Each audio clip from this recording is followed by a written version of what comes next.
Hola amigos, hay un dicho mexicano que dice que el que la hace, la paga.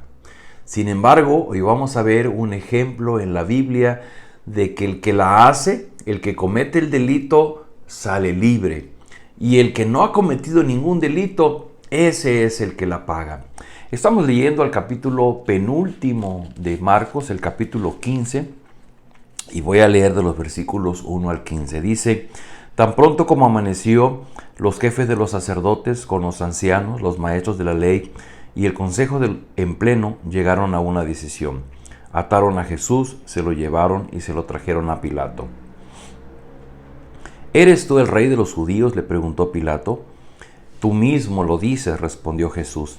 Los jefes de los sacerdotes se pusieron a acusarlo de muchas cosas. ¿No vas a contestar?, le preguntó de nuevo Pilato. Mira de cuántas cosas te están acusando. Pero Jesús ni aun con eso contestó nada, de modo que Pilato se quedó asombrado. Vimos en días anteriores cómo los maestros y los líderes del pueblo judío, los líderes, se habían espantado porque cuando le preguntaron a Jesucristo: ¿eres tú el Hijo del Dios bendito? Jesús les dijo: pues sí, yo lo soy. Y dice que ellos se rasgaban sus vestiduras porque eso era una tremenda blasfemia. Y cuando lo llevaron ante Pilato, pues obviamente para Pilato eso no era ningún delito, que él era el Hijo del Dios Altísimo. Pero sí podría ser un delito el que Jesús, como muchos rebeldes de su tiempo, pudiera estarse levantando e incitando al pueblo para una rebelión contra el Imperio Romano. Y entonces ellos lo acusan ahora de proclamarse el rey de los judíos. Si podían lograr que Roma lo tomara como un rebelde y un sedicioso, sería condenado a la crucifixión. Así es que estas personas del consejo, los maestros de la ley, los ancianos, lo acusan de que se estaba proclamando como rey de los judíos. Y cuando llegan con Pilato, Pilato le dice: ¿eres tú el rey de los judíos? Y Jesús, de una manera muy sabia, le dice: pues tú lo estás diciendo, no lo digo yo, lo dices tú. Y de esa manera Jesús está afirmando y aceptando que de alguna manera Él es el rey de los judíos, no a la manera como pensarían los judíos, sino como Él realmente era, como Hijo de Dios. Y dice el versículo 6, ahora bien, durante la fiesta Él acostumbraba a soltarles un preso, el que la gente pidiera. Y resulta que un hombre llamado Barrabás estaba encarcelado con los rebeldes, condenados por haber sometido homicidio en una insurrección. Subió la multitud y le pidió a Pilato que le concediera lo que acostumbraba. ¿Quieren que le suelte al rey de los judíos?, replicó Pilato, porque se daba cuenta de que los jefes de los sacerdotes habían entregado a Jesús por envidia. Pero los jefes de los sacerdotes incitaron a la multitud para que Pilato le soltara más bien a Barrabás. ¿Y qué voy a hacer con el que ustedes llaman el rey de los judíos?, le preguntó Pilato. Crucifícalo, gritaron. ¿Por qué? ¿Qué crimen ha cometido? Pero ellos gritaron aún más fuerte: crucifícalo. Como quería satisfacer a la multitud, Pilato le soltó a Barrabás, a Jesús lo mandó azotar y lo entregó para que lo crucificaran. Pilato pasó la historia como aquel juez que se lavó las manos y que él no quiso ejercer juicio sobre el Señor Jesucristo porque él sabía. Él lo dice y lo registra el evangelista Marcos y dice: porque él sabía, él se daba cuenta que Jesús estaba siendo entregado por la Junta Suprema y por los jefes de los sacerdotes únicamente por envidia. Es decir, había una competencia en la influencia sobre el pueblo y a ellos les molestaba perder el control que ellos tenían sobre el pueblo. Y el punto aquí es que Pilato encuentra una manera de liberarse del asunto. Dice que él acostumbraba, cuando hubiera la fiesta de la Pascua, entregarles a uno de los prisioneros para congraciarse con el pueblo. Y ahora había la oportunidad de poder hacer un intercambio, es decir, de poder liberar a Barrabás, que era un rebelde, había participado en una insurrección, pero no solamente eso, sino que en medio de esa insurrección habían matado a otra persona.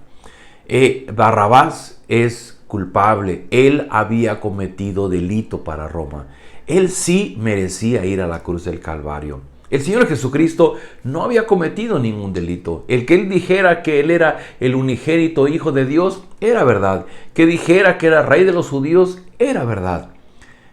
Y Pilato se da cuenta de esto y entonces él simplemente deja que la multitud decida a quién quieren que les entregue. Y la multitud, movida por precisamente los líderes judíos, y en esa pasión que envuelve a las multitudes, gritan para Jesús: crucifícale. Esto nos deja una gran reflexión para este día, porque este pasaje nos permite comprender exactamente la experiencia que vivimos frente al Señor Jesús. Quitemos por un momento a Barrabás y entremos en su lugar. Nosotros, desde que nacimos, hemos vivido bajo el peso de una naturaleza pecaminosa y hemos caído de desobediencia en desobediencia. Hemos ofendido a Dios de muchas maneras.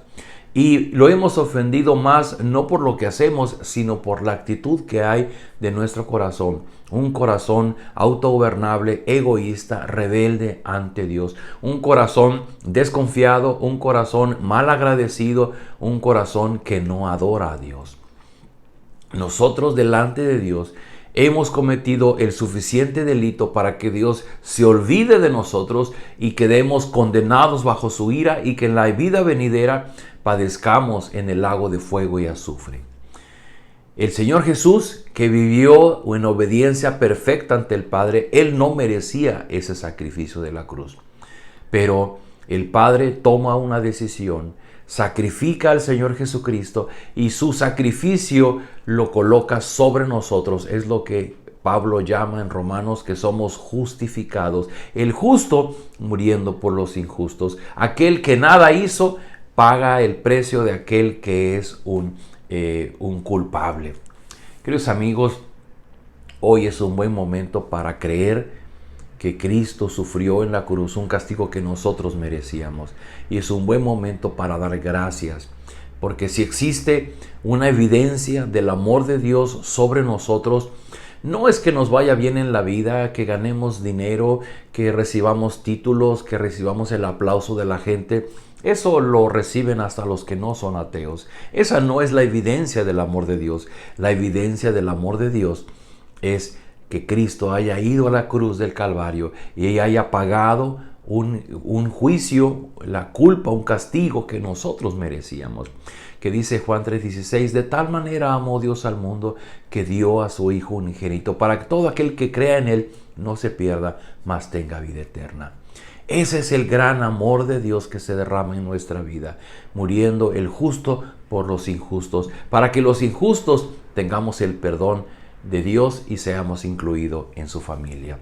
¿Qué te parece si oramos y damos gracias a Dios porque tenemos un Salvador? Padre, gracias porque al leer tu palabra podemos recordar y valorar lo que Cristo hizo en la cruz del Calvario por nosotros. El justo muriendo por los injustos.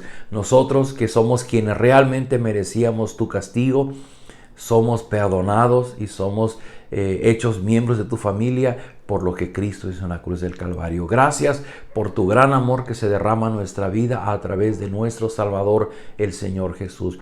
Gracias porque tú nos perdonas y tú nos permites la oportunidad de ser parte de tu familia. Te ruego, Señor, que esta experiencia marque nuestra vida y que podamos vivir todos los días de manera agradecida, de manera consciente y de tal forma que este amor y esa gracia que hemos recibido de ti podamos expresarla a aquellas personas que nos rodean. Oramos por aquellas personas que no han podido conocer esta gran verdad. Ruego, Señor, que tú toques sus corazones, que tú les mires en tu misericordia y les reveles, quítale la venda de los ojos para que puedan conocer a Jesucristo como su Salvador. Danos de tu gracia en este día, en el nombre de Jesús. Amén. Queridos amigos, nos vemos el día de mañana.